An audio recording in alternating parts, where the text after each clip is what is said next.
Hello story lovers, welcome back to my channel Prema Pallaki part 87.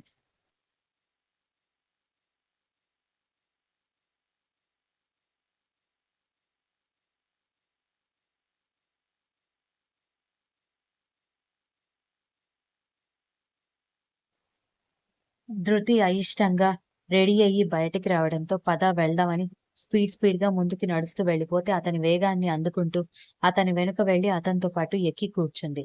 Cab start అయిన 2 నిమిషాలకి ధృతి ఏదో మాట్లాడడానికి నోరు తెరిచింది, కానీ అప్పటికే అతనికి ఫోన్ రావడంతో కాల్ మాట్లాడుతూ విండోలో నుంచి బయటకు చూస్తూ ఉంటే ధృతి అసహనంగా పిడికిలు బిగించేసి ఎప్పుడు ఏదో ఒక డిస్టర్బెన్స్ అనుకుంది చిరాగ్గా.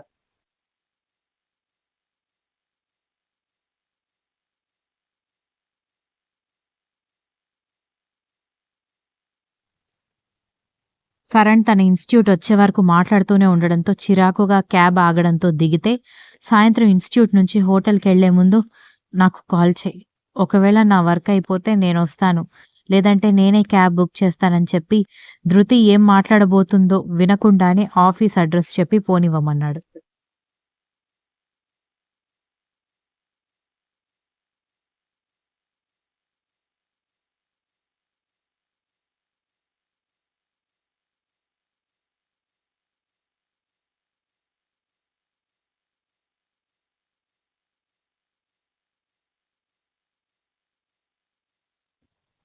ధ్రువకి స్పోర్ట్స్ అకాడమీలో జరిగింది తెలియడంతో కొడుకుని పిలిచి అడిగితే అక్కడ జరిగింది చెప్పి అక్కడ ప్లేయర్స్ని ఇబ్బంది పెడుతూ ఉంటే చూస్తూ ఊరుకోమంటారా డాడీ?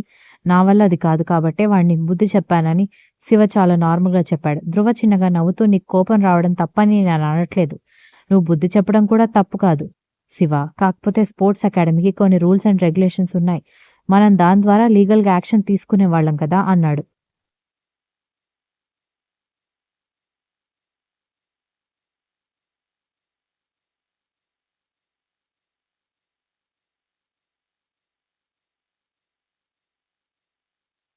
లీగల్ యాక్షన్ ఎప్పుడు డాడీ? ఒక 4-5 ప్లేయర్స్ అకాడమీ వదిలేసి వెళ్ళిపోయిన తర్వాతనా? ఎవరిదాకా ఎందుకో చందనాన్ని ఇబ్బంది పెట్టారు. శివ పిడికిలి బిగించడంతో కొడుకు బాడీ లాంగ్వేజ్ చందన్ని ఇబ్బంది పెట్టారని చెప్పినప్పుడు కొడుకు మొహంలో పెరిగిన కోపం అవన్నీ అబ్జర్వ్ చేస్తూ సైలెంట్ అయిపోయాడు ధ్రువ.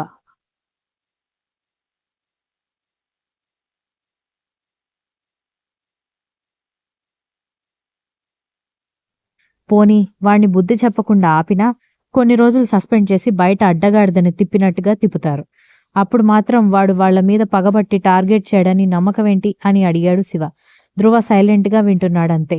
ఏంటి డాడీ, నేను ఇంత మాట్లాడుతున్నా కూడా మీరేం మాట్లాడరని శివ అసహనంగా అడిగేసరికి నువ్వు చెప్తున్నావు కదా, మధ్యలో డిస్టర్బ్ చేయడం ఎందుకని నేను అడ్డు చెప్పలేదు అన్నాడు ధ్రువ.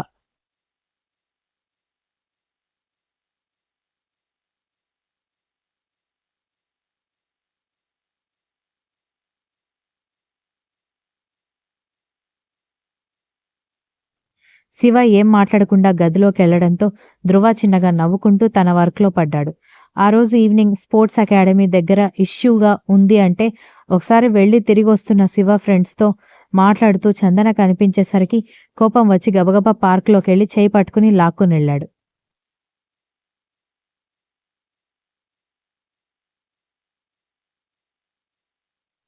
ముందు ఏమైందో అర్థం కాకపోయినా తర్వాత శివని గుర్తుపట్టి బావా ఏం చేస్తున్నావని అడుగుతూ ఉంటేనే చుప్ అని గట్టిగా అరిచి తీసుకొచ్చి బైక్ మీద కూర్చోబెట్టి ఇంటి వైపు కాకుండా తన ఫ్రెండ్ రూమ్ వైపు తీసుకువెళ్లి రూమ్ దగ్గరికి రాగానే 1 అవర్ వరకు మీరు రూమ్ దగ్గరికి రావద్దని ఫ్రెండ్స్ని అదరగొట్టి పంపించేసి వాళ్ళ రూమ్లోకి లాక్కుని వెళ్ళాడు. బావా ఏం చేస్తున్నావని చందన కంగారుగా అడిగేసరికి ఇలాంటి డ్రెస్సెస్ వేసుకోవద్దని నీకెన్నిసార్లు చెప్పాలే అని కోపంగా ఆమె 2 చేతులు బిగించి అడగడంతో అంటే నేను ఇంట్లో ఇదే డ్రెస్లో ఉన్నాను, ఫ్రెండ్స్ కలుద్దామనేసరికి ఇంటికి పార్క్ దగ్గర కదా అందుకని వచ్చానని భయంగా చెప్పింది.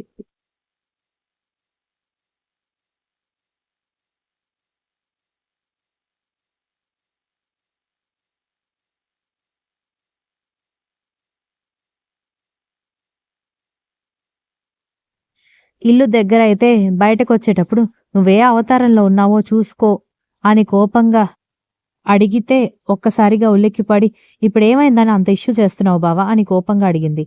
నిన్న స్పోర్ట్స్ అకాడమీలో పెద్ద గొడవైంది, మళ్ళీ ఎందుకింత ఇష్యూ చేస్తున్నావని ఏమీ లేనట్టు అడుగుతున్నావా అని కోపంగా కళ్ళల్లో కళ్ళు పెట్టి చూస్తూ అడగడంతో భయపడి కళ్ళు దించేసి, నేనంత దూరం ఆలోచించలేదు బావా.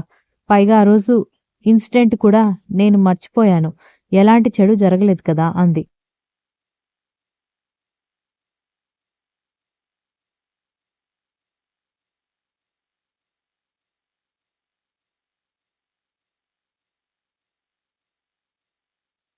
అంటే ఏదైనా జరిగితేనే నీకు గుర్తుంటుందన్నమాట అంటూ పెదవుల మీద ముద్దు పెట్టాడు.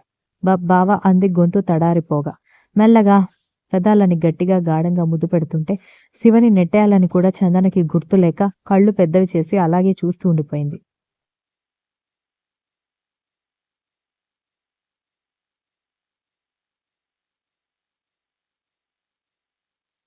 అరగంట తర్వాత శివ వదిలేస్తే శివ గుండె మీద కొట్టి వెనక్కి నెట్టేసి ఏం చేస్తున్నావు బావా అని కోపంగా అడిగితే యు ఆర్ మైన్. నువ్వు అవునన్నా కాదన్నా కూడా నువ్వు నా దానివే. ఇన్ని రోజులు ఈ మాట చెప్పలేకపోవడానికి రీజన్ మీ అక్క రిసెప్షన్లో నా మీద నీకు ఎలాంటి అభిప్రాయం లేదని అన్నందుకు. బట్ నీకు ఆ అభిప్రాయం ఉన్నా లేకపోయినా ఇష్టం ఉన్నా లేకపోయినా నేనే నీ మొగుణ్ణి. నీకు సంబంధించింది ఏదైనా సరే నాకే సొంతం. ఇంకొకసారి బయటకొచ్చేటప్పుడు ముందు వెనక ఆలోచించకుండా బయటకొచ్చావనుకో చంపేస్తాను. పద వెళ్దామని చేయి పట్టుకుని లాక్కు వెళ్తే శివ చెప్పిన మాటల దగ్గరే స్ట్రక్ అయిపోయిన చందన బొమ్మలాగా అతని వెనక వెళ్ళింది.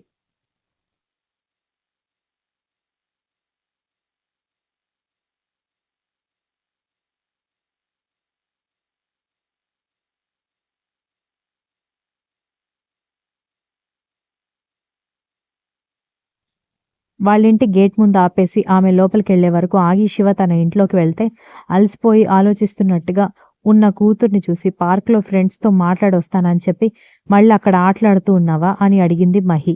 అయినా చందన ఈ లోకంలో లేకపోవడంతో నిన్నేనే మళ్ళీ ఆటలాడొచ్చావా అని కదిలించడంతో ఉలిక్కిపడి ఏంటి ఏంటి అంది కలవరపోయినట్టుగా.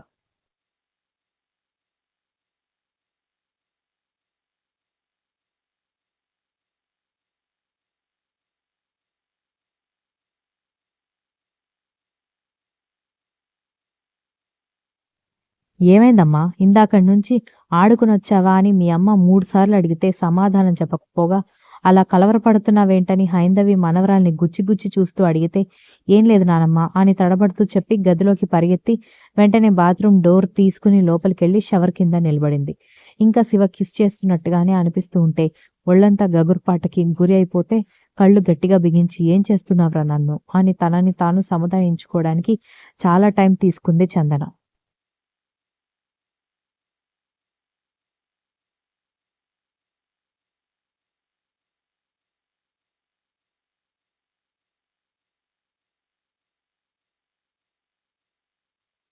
చందన స్నానం చేసి రెడీ అయి డిన్నర్‌కొచ్చే టైంకి ధృవ ఫ్యామిలీ రావడంతో శివని చూసి టక్కున రూమ్‌లోకి వెళ్ళబోయి రేవతి మాటలకి ఆగి ఒక్కసారిగా వెనక్కి తిరిగి చూసి తల బాదుకుంది. మీ అన్నయ్య ఫ్రెండ్ పెళ్ళుందని అర్జెంటుగా అమలాపురం రమ్మని మరీ చెప్పి వెళ్ళాడు మైథిలి. మేం వెళ్ళకపోతే బాగోదు. పైగా దితికి ఈ మధ్య ఫీవరొచ్చి తనెక్కువగా పని చేయలేకపోతుంది. ఈ 4 రోజులు శక్తి, దితి, శివ, సత్య ఉంటారని చెప్పింది రేవతి.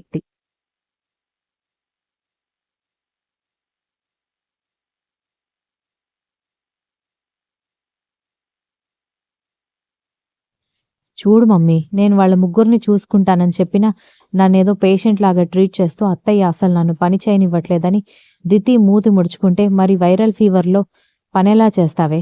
ఇక్కడైతే శుభ్రంగా మీ అమ్మ వాళ్ళు వండి పెడతారు. గమ్మున తిని హాయిగా రెస్ట్ తీసుకో అని హైందవి చెప్పింది. చందనకు ఒక్కసారిగా గుండె ఆగిపోయినట్టుగా ఉంటే శివ కన్ను కొట్టి అసలైన గేమ్ ఇప్పుడు ఆడతా అన్నట్టుగా లుక్ ఇవ్వడంతో దెబ్బకి వచ్చిన దారినే గదిలోకి పరిగెత్తింది.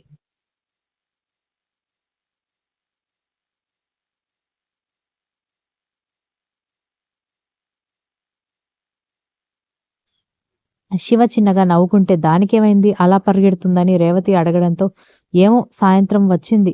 అప్పటినుంచి తిక్కగానే ప్రవర్తిస్తుంది. దిష్టి తీయాలి పిల్లకి అంది హైందవి. ఆ రాత్రి అందరూ డిన్నర్ చేసి పడుకున్న తర్వాత తన రూమ్ డోర్ సౌండ్ వినిపించడంతో దెబ్బకి లేచి కూర్చుంది Chandana. Continues. If you like the story please like, share, comment and don't forget to subscribe.